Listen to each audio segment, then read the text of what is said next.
HRN listeners. As we celebrate our 15th year, we are deepening our commitment to giving voice to the next generation of food systems storytellers, and we need your help. Our internship and fellowship programs help activate new possibilities for underrepresented and underestimated young people through experiential journalism, audio engineering, and production training. Through these unique programs, HRN helps food equity stewards build essential workforce readiness skills that expand their potential and foster economic mobility. Please consider supporting these critical programs. And with a minimum donation, you can be entered to win a dinner for two at an amazing restaurant in one of 8 cities and tickets to a concert at a great venue in one of those cities. We have incredible partners across the country who have donated, as they also share our passion for helping to educate the next generation of food systems storytellers. Check out heritageradionetwork.org/15 to donate and enter to win today. That's heritageradionetwork.org/15 to donate and enter to win today. And make sure you donate before March 31st. Thank you. This episode is brought to you by Springer Mountain Farms Chicken. No antibiotics, herbicides, or pesticides. Just pure chicken, humanely raised on a vegetarian diet. It's the natural choice of celebrated chefs.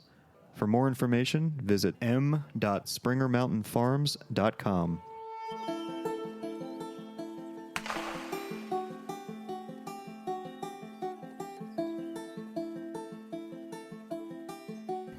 All right, hey, and thanks for joining Heritage Radio Network on tour. We're your hosts. I'm Caity Mosman-Wadler. Jack Inslee here, loving this Monday afternoon here.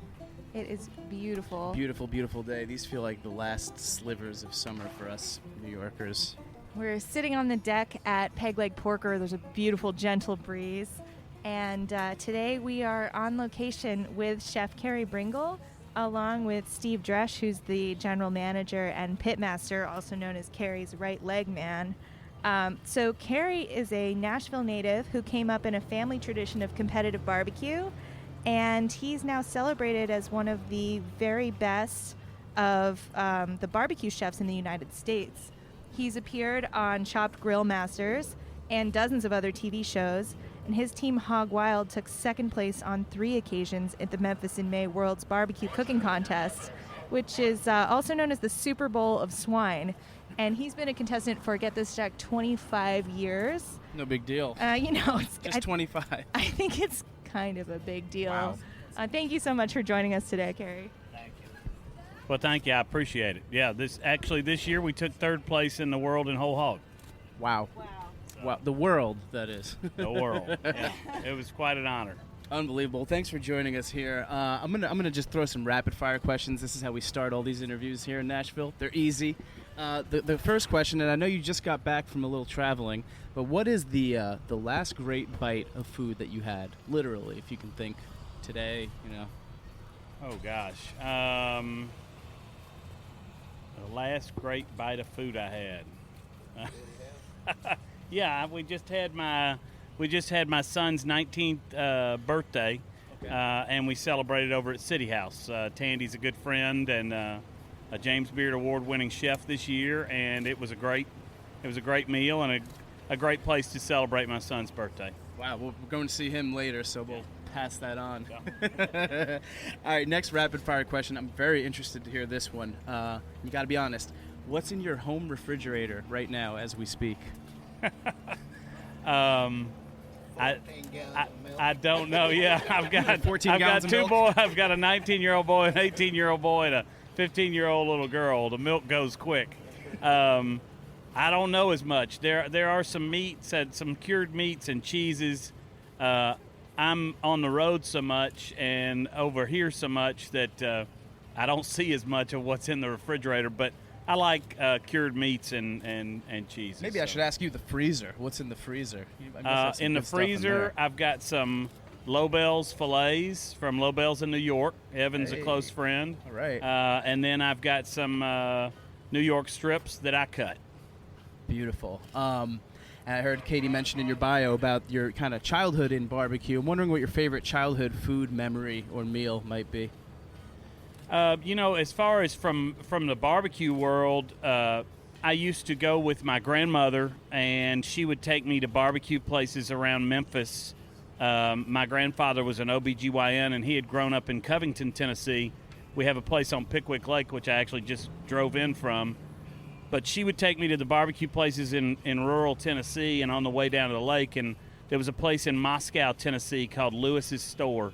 And they had great barbecue. My grandfather had delivered their children, and they had silver dollars in the floor. And so that's probably my most vivid memory of barbecue, because I just remember those silver dollars in the floor, and I remember them being very, very nice to us because we had that family connection. Beautiful. All right, well, the last rapid-fire question here, and we are here thanks to Springer Mountain Farms, so I have to know what your favorite thing to do with a chicken is. Well, we smoke our half chickens. We do a half chicken, we call it yard bird. We smoke it, and then we hit it with our dry seasoning with a little bit of brown sugar in it, and then we serve it with a white sauce. And so that's the way we like to serve that Springer Mountain chicken, and it's great chicken. We also do wings, and we smoke the wings, and then we flash fry them, and then toss them in our dry seasoning. But we do the whole wing. You know, a lot of people do what they call wings. They're really pieces of wings. We do the whole wing. Awesome. I'm going to sneak one more. What's that? We've been experimenting with some of our smoked chicken that we take off. We'll get it cold, and then we've been working on how to come up with a smoked fried hot chicken. Wow. Serious business. That's right. I'm going to sneak one more question. I know you just got back from Mississippi, is it? Yeah. Where's your favorite place to travel nearby? I know you do a lot of traveling, but if you had like anywhere you can go on a day trip. Well, if I got time to go spend time at my lake house on Pickwick Lake, that's where I like to go. It's in Iuka, Mississippi, and it's right in between Florence and Corinth. And so there's a lot of great things in Florence, Alabama, and Muscle Shoals. When we go over to Corinth from the lake house, we go over to Dilworth Tamales, and we get some Dilworth Mississippi Delta hot tamales. And then also we'll go to maybe the White Trolley or to Borum's drugstore and get a slug burger. What's a slug burger? I have to know. Yeah, so slug burgers were originated in the Depression when they didn't have much money, and they would take a little bit of pork, lard, and cornmeal and make a paste or mash it into a patty and then deep fry it.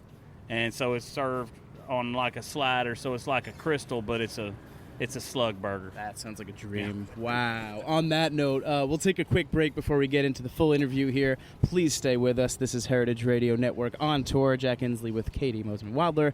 We will be right back after this short break. This episode was brought to you by Springer Mountain Farms Chicken. For almost 50 years, Springer has been family-owned and family-run. Today, there are over 300 family farmers raising birds in Georgia's Blue Ridge Mountains. Many of them are second, even third generation. They're committed to doing things the right way.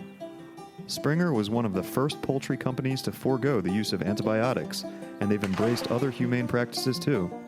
In fact, they were the first poultry company to earn the American Humane Association's seal of approval. Springer has also led the way in testing for and eliminating all herbicides and pesticides from the chicken's feed supply. Springer Mountain farmers know what's best for your chicken. We're into that. Better feed, better care for the animals. It just makes sense. From their family's farms to your family's table. Springer Mountain Farms. For more information, visit m.springermountainfarms.com. And we are back. You are listening to Heritage Radio Network on tour on location in Nashville, Tennessee. Our guests today are Chef Carey Bringle of Peg Leg Porker, along with his general manager and pitmaster, Steve Dresch. So, Carey, you have a tremendous legacy of barbecue in your family, and you talked a little bit about your first barbecue memories as a child. But what was the moment where you were first inspired that you knew you wanted to become a pitmaster yourself? Well, my Uncle Bruce used to, that's who really taught me how to cook barbecue, and he used to smoke a turkey. And so that's the first thing that I learned how to smoke was a whole turkey. And they called Bruce, we called him Uncle Juice. And I thought we called him Uncle Juice because he liked to drink a lot of orange juice. But, you know, I was 10 at the time. So I found out later, he was a pretty bad alcoholic, but luckily he was sober for 20 years before he died. But Bruce taught me how to smoke that turkey, and I remember everybody raving about the turkey and everybody wanting to know the recipe and everybody wanting to know how he smoked that turkey. And so, I think it was then that I realized, hey, if you can make people happy through this food, then it's really fun and it's really something enjoyable. And so Bruce taught me how to smoke that turkey, and that was sort of my first foray into wanting to dive a lot deeper into barbecue. All right. And are you doing anything as far as passing on that family tradition to your kids?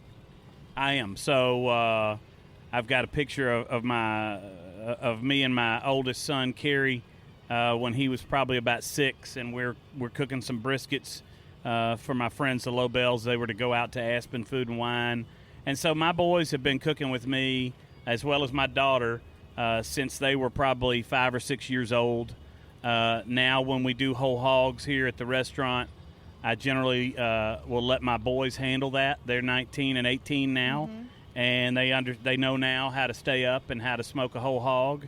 And then, I met Steve, my right leg man, I had him welding a smoker that I had designed, and he got hooked on barbecue, and so I passed that on to him. Now he's running the pits mainly here at the restaurant, and then he's got his son that comes in and works with us as well. So we absolutely like to, if you hold too many secrets, then the next generation is not going to be able to feed their peers. So we like to pass that on. How long has Steve been running the pit? Well, we opened a little over 3 years ago. Steve's been cooking with me for 14, maybe 15 years. Wow. And so in the last year and a half, 2 years, really, Steve's primarily been running the pits here at the restaurant. As we work on, as I work on other ventures, we've got a bourbon company, a smoker company, clothing, food products. Wow. Cool. Yeah, busy couple of guys here. Okay, this is the point in the interview where I have to make a very difficult admission to you, All right. which is that I am from the Northeast, and I don't know very much about barbecue. And I think some of our listeners, too, might benefit from a little rundown from you about just the basics. There are so many styles of barbecue. You're doing Memphis barbecue here, right? We are. Could you give us just a quick rundown of the differences between Memphis, Carolina, Kansas City, Texas, wet, dry, what that all means? And why Sure. Memphis is the best. And why Memphis is the best, obviously. Yeah, so my family is all from West Tennessee. They settled in Covington in 1827, which is right outside of Memphis. They used to own the cotton gin and had, 24 children. So there's a lot of people to feed. We smoke what we call real Tennessee barbecue here at Peg Leg Porker. So we stick with the traditions of Tennessee barbecue. And traditionally, the majority of the barbecue in Tennessee has come from West Tennessee or from Memphis. And so we do pork and we do chicken. We don't do brisket at all. And we say if you want brisket, go to Texas. And so when I was growing up, nobody in Tennessee was cooking brisket. They would tell you to go to Texas. And so we've stuck with that tradition. A lot of people now feel like they have to be everything to everybody. They serve all different styles. They have 5 or 6 different sauces. We resisted that temptation and stuck with what we know and do best. And so that's a rarity these days, but that's what we've chosen to do. We haven't tried to please everybody. I love brisket. We just don't serve it. And so when you look at Texas traditions, it's brisket, it's beef ribs, it's hot links and sausages, and so I love to get that when I'm in Texas, and those guys do a great job with it. And if it's done right, it's divine. It's really great stuff. When you get into Kansas City, it's more of a mishmash. It's going to be a lot of ribs, and they're going to be sort of sweeter and stickier. They're going to have pork. Maybe brisket. Then when you get over into the Carolinas, you're going to traditionally see a lot of whole hog. Now we've got whole hog in West Tennessee, But when we do a whole hog, we're generally pulling from the different areas of the hog based on what people want to eat. Hey, do you want some off the hams? Do you want some off the shoulder? Do you want the belly, or do you want the loin or the midland meat? In the Carolinas, they're taking that whole hog and they're smoking it, and then they're chopping it all together, and they're generally dousing it with a vinegar and pepper, mixture, and then they sort of chop all that together along with the vinegar and pepper and maybe hot sauce, and then that's your sandwich. That's a different style than what we do in Tennessee. And a lot of times they'll take and they'll crisp up the skin and sometimes chop that in with it. We generally don't crisp up the skin. We just leave the skin and we pull all the meat out here in Tennessee. So there's all different regional styles. And now you've got transplants from Texas and from Memphis and from the Carolinas moving to all different places around the United States, and you got some really excellent places that have opened up as a result. Cool. Thank you. That was Yeah. really informative. Very useful. Really helping me out. Well, and regions are also defined by their wood. Okay. So in Texas, it's mesquite and post oak. In the Carolinas, it's generally going to be hickory, maybe oak. In Tennessee, primarily hickory. That's Okay. the wood that's been the most readily available. Kansas City, you're going to have different stuff. Up in the Midwest, you're going to see a lot of apple and peach because they've got orchards. And then in North Mississippi, a lot of times you're going to see pecan. Wow. And as you move a little further Yeah. south, you see some pecan. It's a little bit lighter wood than hickory. Okay. So there's a lot of diversity out there. So, Yeah, how easy is it to taste the difference between that? I mean, if you're like not well seasoned in eating barbecue, is it real obvious based on the kind of wood you're cooking with? well, it might be obvious. Different wood is typically suited for different cuts of meat. And Okay. so we think hickory, we use exclusively hickory because that's real Tennessee barbecue. And that's great for our ribs and our hogs and for our butts. The key to smoke is that you use it like any other ingredient and you don't overuse it. You don't want to over salt. You don't want to over pepper. You don't want to over smoke. Gotcha. And so that's where we try and be very cognizant of what we're doing with the hickory. Awesome. Thanks. What do you think is the biggest misconception out there about barbecue? Well, barbecue is, on one hand, I want to say it's not rocket science. I don't want to say that it's easy. It just mainly takes patience and dedication. It's not rocket science. It's about time and temperature. A lot of people just simply don't have the patience. One of the things that makes Dresch a great pitmaster is when we first started cooking together, he started on the firebox and could tend the firebox and understood the fire better than anybody else that was on our team. And Dresch has the patience. And so he understood what it took to maintain that fire, and over a long period of time, a lot of people just don't have that ability. You want to add anything to that, Steve? Or? I think you said it all. I think the main thing was when I met Carey, I was a welder by trade, and we built our smoker. So I knew it from the inside out, and a lot of people don't understand that. So I knew how to move baffles. I knew where the fire needed to be. It just came to me naturally because I played with fire my whole life. So, Steve, if you could give us one tip for the amateur barbecuer, what would it be? Well, it's like Carey said, it's patience. You want to get everything set up. You want to get it to running, and you got to learn how to walk away. You can't keep opening up the door. You can't keep adding more wood. You just got to be very patient and have plenty of cold beer around. It helps a lot. Okay. Have fun. Yeah. The main tip we would tell people is have fun. If you're not having fun doing it, then you're doing it wrong. All right. That's a good piece of advice, I think, for almost anything, actually. Have fun eating it, too. Yeah, that's really critical. Can you walk us through the process a little bit of setting up the fire, and how do you know when the fire is ready? And then once that's going, what does that look like? Yeah, so it all depends on your cooking method. So we have here at the Peg Leg Porker, we've got pits out front, these brick pits that you see behind us, and those are our whole hog pits.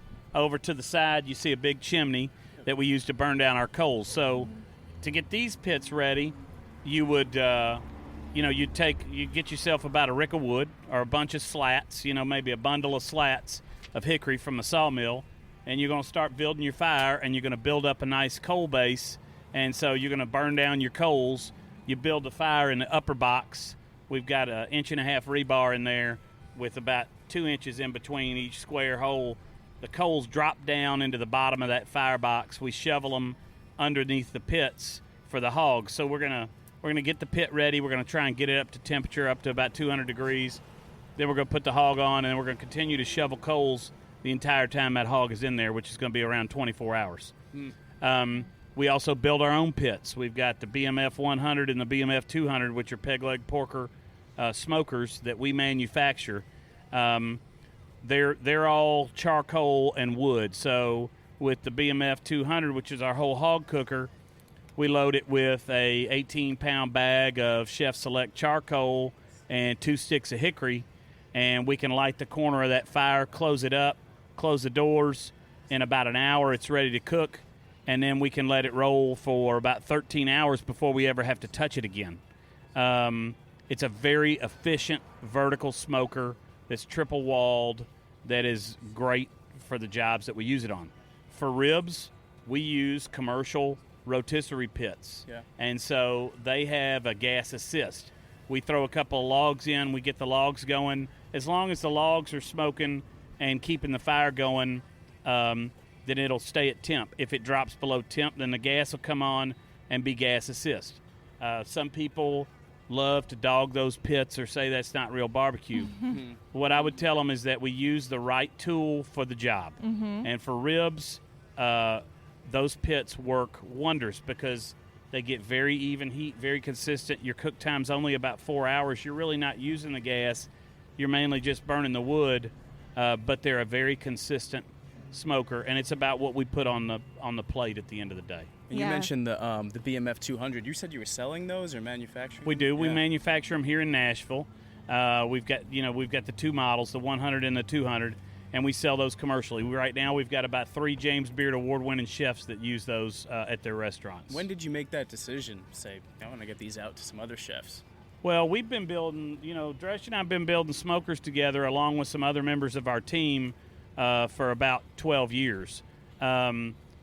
We fine-tuned the design of our smokers along with our teammates Dudney and Garland and Dave Johnson, and 2 of those guys are engineers, so we fine-tuned the heat distribution, the way that the pit flowed, and then we landed on some models. We work with a company here in town, Servitec, that's got a proprietary coating called NitroPlate. And so these cookers are all TIG welded, stainless on the outside, triple walled, insulated, and then they're coated with NitroPlate, which is the same coating that goes on Holley headers and carburetors. And so they are a serious smoker, unlike any other in the United States. And we took them. Well, we took the BMF 200 down to Memphis this year. It was our first time competing in the whole hog category, and on its first run out, we took 3rd in the world. And it has since won another first-place trophy for whole hog. I'm sure more to come. Yeah. And I think, folks at home, you now have the tech specs. You have everything you need to know to go out there and be a barbecue master. Yeah. So if anyone's up for the challenge, you just got taken to school. We just helped you out in a big way here. I want to say a big thank you, Carey, for being so generous with your techniques and your details there. No problem. I want to mix it up here for a second. We have another surprise special guest here with us today. Odetta Hartman is a great friend of Heritage Radio Network and also an amazing musician in her own right.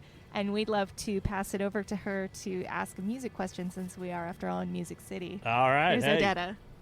I love music. Howdy. How you doing? So we're wondering, you just said you love music. Who is your favorite musician? Well, that's hard. That's like saying, what's your favorite barbecue? So there's so much out there. There's so much great stuff. Local musician, I would say Will Hogue. I'm a huge Will Hogue fan. I think he's an excellent artist. and I've followed him for a long, long time. Used to have him play at my New Year's Eve party, and I think he puts out amazing stuff. So I imagine Will has been in to try your meats. You know, I don't know Has if he? Will has been in to eat or not. He tours quite a bit.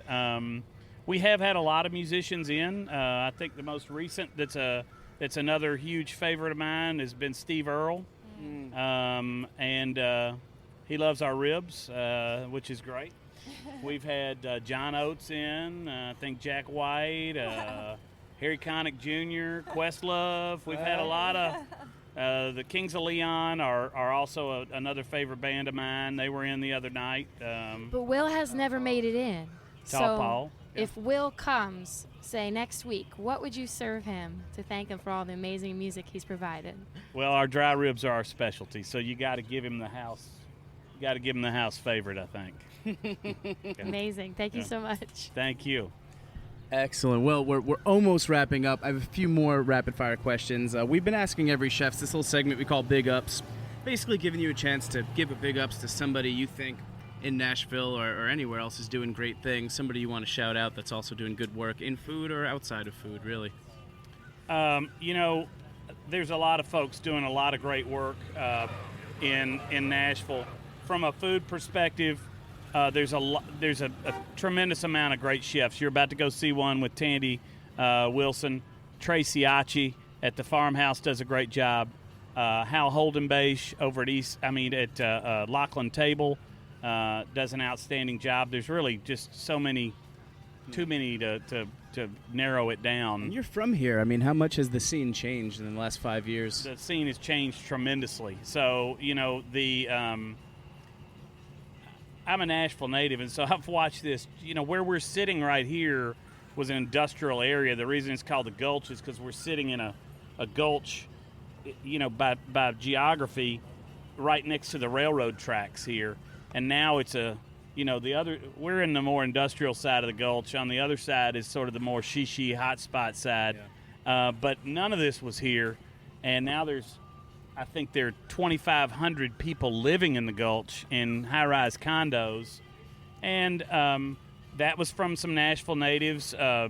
Steve and Jay Turner and Joe Barker and Market Street Properties did a lot of this development down here and took a chance on this area when other people wouldn't.